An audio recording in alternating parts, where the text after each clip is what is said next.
My name is Thom, and I am the guest curator of the exhibition Challenging Traditions, Contemporary First Nations Art of the Northwest Coast, which is at the McMichael this summer.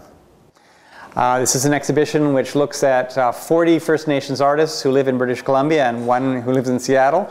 Some artists chose to be represented by works that people don't normally think of them as being represented by. So, for example, Don Yeomans is represented by two rather extraordinary carvings, one of which is the talking stick, which is a traditional traditional form, but his is completely untraditional because it has zoo animals like a giraffe on it. And he also is represented by this wonderful carving of a raven which is crucified on a Celtic cross. Again, completely untraditional, and those are the objects he wanted to be represented at, because for one thing, those objects had never been seen in an exhibition. There are objects such as the Robert Davidson large sculpture of the supernatural eye, which again is a completely untraditional form in that he's using aluminum, but he's obviously using an ovoid form in the eye, but he's having it developed in the three-dimensional space in a way that you don't see. Or an artist like Michael Yagulanus, another Haida artist who produces what he calls Haida manga. And so they relate to sort of the cartoon traditions you see in Japan, but at the same time relates to traditional Haida forms. There's ovoid forms and curvilinear elements that you see in Haida art. Or you get a figure like Glenn Talio, who is from the Nutsalk Nation, who essentially is producing very, very traditional forms. But he came to carving very, very late in his life. He spent most of the early part of his career being an auto finisher. And he decided he needed to go back to traditional art forms and has become one of the most accomplished mask carvers in British Columbia. And there's two wonderful masks of his here, both of which are objects that you would probably actually have dance with. Or there's an extraordinary group of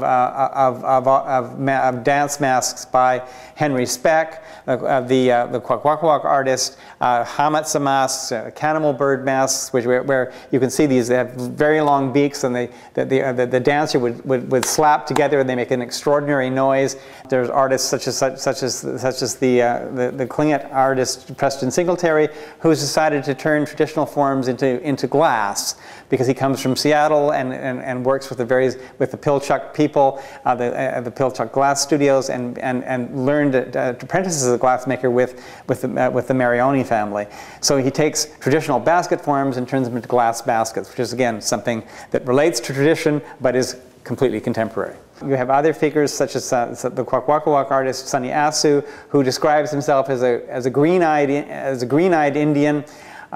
Who produced a wonderful drum called I Hamatsa Disconnected, which if you look at it carefully has his iPod bud in his ear to make sure that he's a person of the 20th century. And he also produced this wonderful work called Coke Salish, which uses the Coca-Cola logo and typeface to make a very strong statement about how he, as a Kwakwaka'wakw person, should make tribute to and ask permission to be on Coast Salish territory.